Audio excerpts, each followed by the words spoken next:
کا نام ہے، ایک فیسٹیول کا نام ہے۔ ہمارے بزرگوں نے ایام غم میں جو غم سرکار سید الشہداء کو برپا کرنے کے طریقے رائج کیے تھے، ان طریقوں میں جہاں نوحہ خوانی تھی، جہاں مرثیہ خوانی تھی، جہاں ترک لذات تھا، وہیں لباس کا بھی ایک بہت اہم کردار تھا۔ چنانچہ ہمیشہ سے واقع کربلا کے بعد سے ایام غم میں سادہ لباس اختیار کیا گیا، سیاہ لباس اختیار کیا گیا، بوسیدہ لباس اختیار کیا گیا، یہاں تک کہ نئے سیاہ رنگ کے کپڑے سلوانے کے بجائے وہ پرانے لباس جو ہمارے گھروں میں موجود رہتے تھے ہم ان کو سیاہ رنگ میں تبدیل کرتے تھے، اور انہی سیاہ لباس میں مجالس سرکار سید الشہداء میں شرکت کی جاتی تھی۔ دیکھیے جتنے بھی طریقے ماضی سے ہمارے بزرگوں نے عزائے سرکار سید الشہداء میں اختیار کیے، یہ ایک حکمت عملی کے تحت اختیار کیے گئے تھے، اور وہ حکمت عملی یہ تھی کہ ایک مشاہدے کی بات ہے کہ ایک شخص اگر سڑک پہ بیٹھا ہوا قہقہے لگا رہا ہو تو اس سے کوئی نہیں پوچھے گا تم ہنس کیوں رہو، لیکن اگر کوئی شخص گریہ کر رہا ہے تو ہر آدمی کے ذہن میں خیال آئے گا کہ یہ رو کیوں رہا ہے۔ آپ 10,000 کے قیمتی جوتے پہن کے سڑک پہ نکلیے، آپ سے کوئی نہیں پوچھے گا کہ اتنے قیمتی جوتے تم نے کیوں پہنے ہیں، لیکن 10 محرم کو جب آپ پا برہنہ نکلتے ہیں، ننگے پیر نکلتے ہیں، تو ہر شخص کے ذہن میں خیال آتا ہے کہ آخر یہ شخص ننگے پیر کیوں جا رہا ہے۔ آپ 5,000 کا عطر لگا کے سڑک پر نکلیں، آپ سے کوئی سوال نہیں کرے گا کہ تم نے خوشبو کیوں لگائی ہے۔ آپ مولا حسین کے غم میں خون بہا کے نکلیے تو ہر آدمی کے ذہن میں آئے گا کہ آخر یہ شخص خون کیوں بہا کے نکلا ہے۔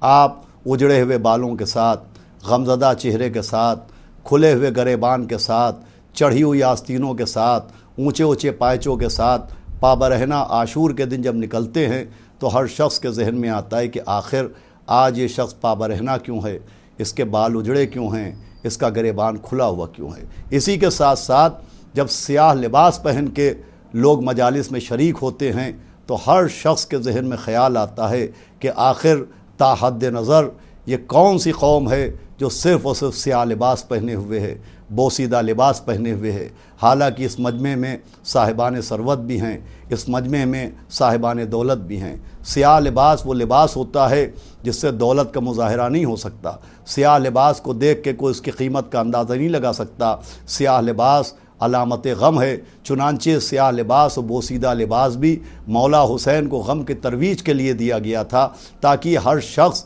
یہ دیکھے کہ آخر یہ لباس کیوں پہنے ہوئے ہیں۔ دیکھیے مقصد رسومات عزا کیا ہے،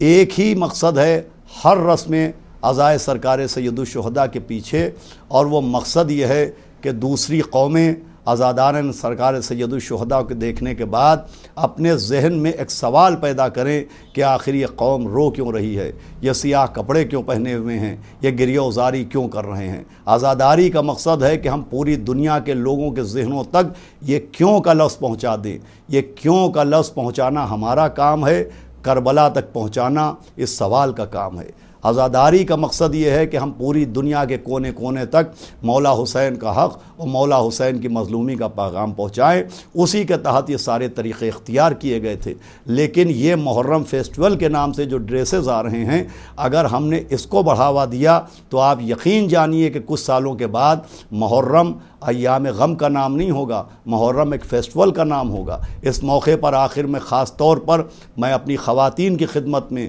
اپنی بہنوں کی خدمت میں، اپنی بچیوں کی خدمت میں عرض کروں گا کہ آپ اپنی ذمہ داری کو سمجھیں۔ کہیں ایسا تو نہیں ہے کہ محرم سے قبل جو آپ خریداری کرنے جاتی ہیں اور دکانداروں سے آپ یہ کہتی ہیں کہ ہمیں محرمی لباس چاہیے، ایسا تو نہیں ہے کہ آپ کی اس ڈیمانڈ کی وجہ سے، آپ کی اس مانگ کی وجہ سے ان کی ہمت میں اضافہ ہوا اور آج نوبت یہ آ گئی ہے کہ محرم فیسٹیول کے نام سے نئے ڈریسز تیار کیے جا رہے ہیں۔ خدا کے لیے آپ اپنی ذمہ داری کو پہچانیے۔ عزاداری سرکار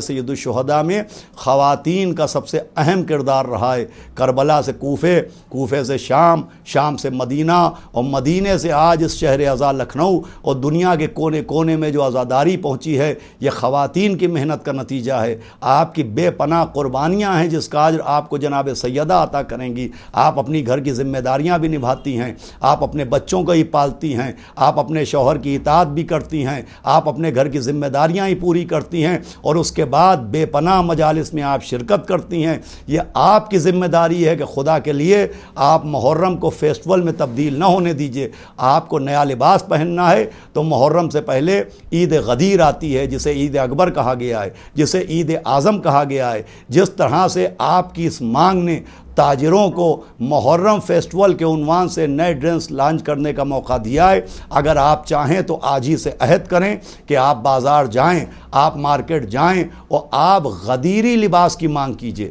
آپ کہیے کہ ہمارے یہاں عید غدیر آنے والی ہے، ہمیں غدیری لباس چاہیے، تو آپ یقین جانیے کہ آج وہ تاجران جو محرم فیسٹول کے نام سے ڈریس لانچ کر رہے ہیں، انشاءاللہ آئندہ سال وہ غدیر اسپیشل کے عنوان سے ڈریس کو لانچ کریں گے۔ اس سے تبلیغ غدیر بھی ہوگی، اور عزاداری سرکار سید الشہداء کے سلسلے میں آپ کی ذمہ داری بھی مکمل ہوگی کہ آپ اس ماہ محرم کو فیسٹول میں تبدیل نہ ہونے دیں۔ خدا کے لیے میں پھر آخری بار کہہ رہا ہوں، آپ اپنی ذمہ داری کو سمجھیں اور پوری طرح سے ان دکانوں کا بائیکاٹ کریں، ان دکانداروں کا بائیکاٹ کریں جو محرم فیسٹول کے نام سے نئے ڈریسز بنا رہے ہیں۔ دیکھیے ایام غم کا نئے لباس سے کوئی تعلق نہیں ہے۔ 10 محرم وہ دن ہے جب مولا حسین کے بدن سے پرانا لباس لوٹا گیا ہے۔ نئے لباس کا تصور عید کے دن آیا تھا، مولا حسن و مولا حسین نے نیا لباس عید کے دن بنوایا تھا۔ خدا کے لیے مولا حسین کی پسند کو مد نظر رکھیے، ایام غم وہ ہیں کہ جب مولا حسین کے جسم کے اوپر